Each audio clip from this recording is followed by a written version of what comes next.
जय हिंद दोस्तों, आज हम बात करने वाले हैं व्हीकल्स के बारे में।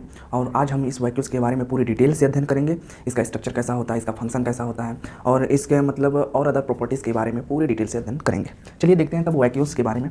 तो व्हीकल्स का सबसे पहले हम लोग स्ट्रक्चर जान लेते हैं कि व्हीकल्स आखिर मतलब इसका स्ट्रक्चर कैसा होता है और ये व्हीकल्स जो होता है एक कहाँ से जनरेट होता है, मतलब कहाँ से बनता है। ठीक है, तो हमने जब सेल ऑर्गन पढ़ा रहे थे, जब हम सेल का ऑर्गन पढ़ा रहा था तो उसमें बताया था कि जैसे मान लीजिए कि ये एक सेल है।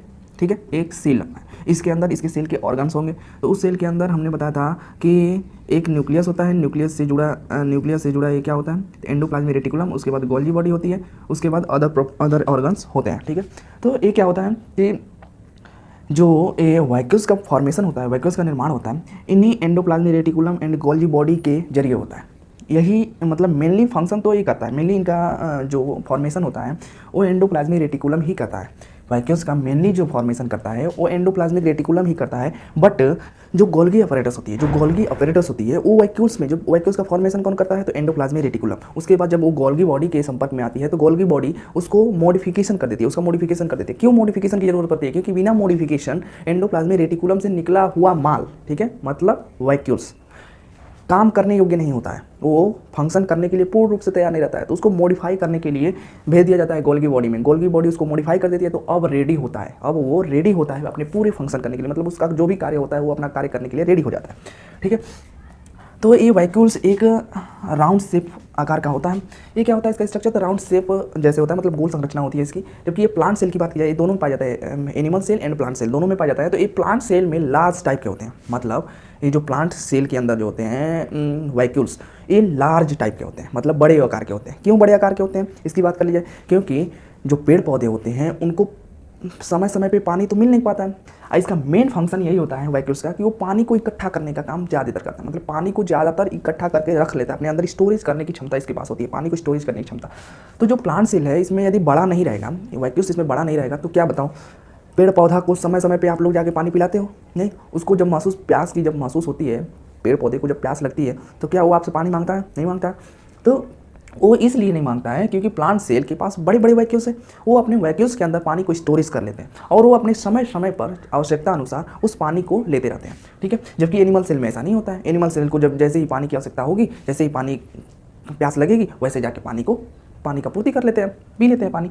इसलिए एनिमल सेल में बहुत कम, मतलब छोटे आकार के वैक्यूल्स पाए जाते हैं। ठीक है, वैक्यूल्स मेम्ब्रेन पाई जाती है। ठीक है, वैक्यूल्स मेम्ब्रेन पाई जाती है। जो वैक्यूल्स होता है उसके ऊपर एक लेयर पाई जाती है, झिल्ली पाई जाती है, जिसका नाम होता है टोनोप्लास्ट। अच्छा, अभी बताओ टोनोप्लास्ट लगा क्यों है, क्यों जरूरत पड़ा इसके ऊपर एक झिल्ली लगाने की? इसके ऊपर एक झिल्ली लगाने की जरूरत इसलिए पड़ी क्योंकि एक बात बताओ, एक सेल है और यहाँ पे वैक्यूल्स है। यदि इसके अंदर सॉल्यूशन है और इसके अंदर सॉल्यूशन है, सेल के अंदर सॉल्यूशन कौन सा भरा होता है? साइटोप्लाज्म, जिसे हम लोग बोलते हैं जीव द्रव्य, जिसको हम क्या बोलते हैं? जीव द्रव्य। जबकि वैक्यूल्स के अंदर क्या भरा है? कोई अदर सॉल्यूशन भरा है। इसके अंदर अदर सॉल्यूशन, इसके अंदर अदर सॉल्यूशन। ठीक है, मान लीजिए इसके अंदर हमने ए सॉल्यूशन मान लिया, इसके अंदर बी सॉल्यूशन। ये एक दूसरे में मिल ना जाए, मतलब इसका एनवायरनमेंट अलग होगा, इसका जो सेल का अंदर का इन्वायरमेंट अलग होगा और वैक्यूल्स के अंदर का इन्वायरमेंट अलग होगा। तो इन इन्वायरमेंट को एक दूसरे से सेपरेट रखने के लिए इस टोनोप्लास्ट नामक झिल्ली की जरूरत पड़ी, जो इस वैक्यूल्स के ऊपर पाई जाती है। ठीक है, अब आगे देखते हैं हम लोग कि जो प्लांट सेल में वैक्यूल्स सॉल्यूशन होता है, जो प्लांट सेल में, एनिमल सेल के बारे में बात नहीं कर रहा हूँ, प्लांट सेल, जो प्लांट सेल में वैक्यूल्स सॉल्यूशन होता है, वैक्यूल्स के अंदर जो सॉल्यूशन होता है, ठीक है, वो सॉल्यूशन का नाम होता है सेल सैप। क्या नाम होता है? उस सॉल्यूशन का नाम होता है सेल सैप। ठीक है, अब हम आगे बात कर लेते हैं। अब देखिए कि जो वैक्यूल्स होते हैं वो कई टाइप्स के होते हैं। वैक्यूल्स केवल एक ही टाइप्स के नहीं होते हैं, वैक्यूल्स कई टाइप्स के होते हैं। जो फूड वैक्यूल्स होता है, कंस्ट्रक्टाइल वैक्यूल होता है, एक वैक्यूल के बारे में हम एनिमल वैक्यूल के बारे में जानते ही हैं। तो कई टाइप्स के वैक्यूल होते हैं, जिनमें से एक फूड वैक्यूल्स होता है। अब ये फूड वैक्यूल को हम समझाते हैं आपको कैसे। जैसे मान लीजिए कि एक यूनिसेल्युलर जीव है, मतलब एक कोशिकीय जीव है।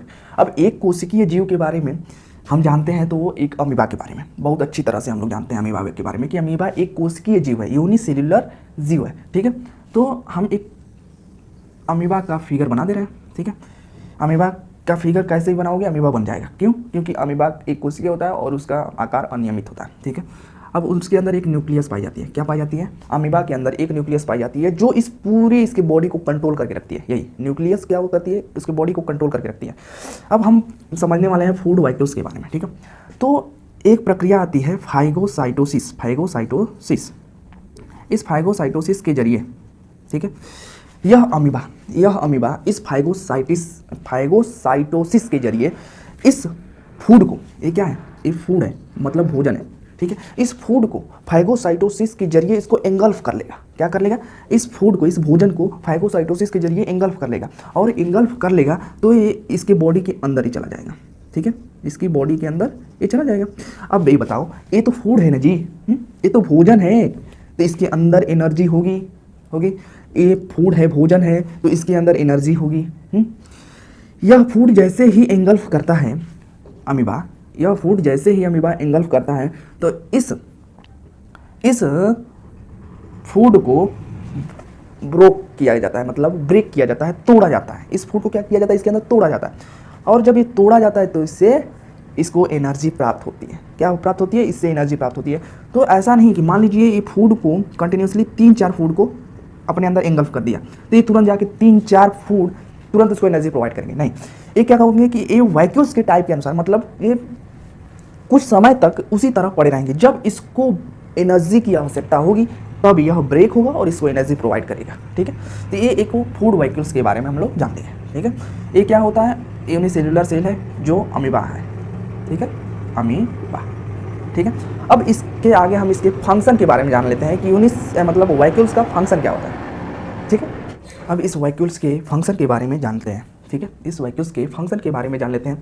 इसका पहला फंक्शन क्या है, इसका पहला फंक्शन है जो फूड वैक्यूल्स है, जो फूड वैक्यूल्स का निर्माण हो रहा है वो फाइगोसाइटोसिस के जरिए हो रहा है। फाइगोसाइटोसिस के जरिए फूड वैक्यूल्स का फॉर्म हो रहा है। मतलब ये मान लीजिए एक यूनिसेल्युलर सेल है, मान लीजिए अमीबा के बारे में, ये अमीबा है, ठीक है। इसके अंदर जब ये बाहर है तो ये तो फूड है ना जी, जब इसके अंदर ये एंगल्फ किया गया, मतलब खाया गया इस अमीबा के द्वारा, तब जब इसके अंदर गया तब यह फूड वैक्यूल्स की तरह काम किया, तब इसका नाम पड़ा फूड वैक्यूल। तो फूड वैक्यूल्स कब बन जाता है, जब फाइगोसाइटोसिस के जरिए यह एंगल्फ कर लिया जाता है, कहाँ, अमीबा के अंदर, मतलब यूनिसेल्युलर सेल के अंदर, ठीक है।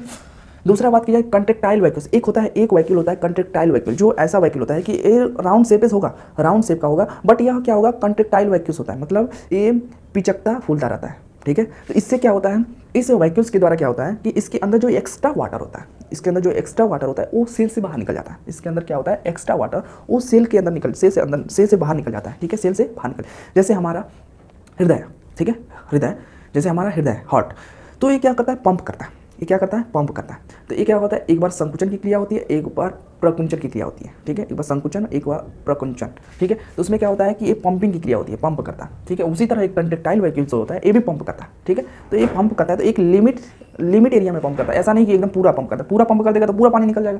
तो इससे क्या होता है कि जो एक्स्ट्रा वाटर होता है वो पंप करने के द्वारा वो बाहर निकल जाता है, ठीक है। अब ये क्या करता है, अपशिष्ट उत्पादों को भी अलग कर देता है, निकाल देता है, जल संतुलन बनाए रखता है, सही बात है। हमारे अंदर, हमारे सेल के अंदर जो वैक्यूल्स है वो हमारे अंदर वाटर लेवल को मेंटेन किया रहता है, ठीक है।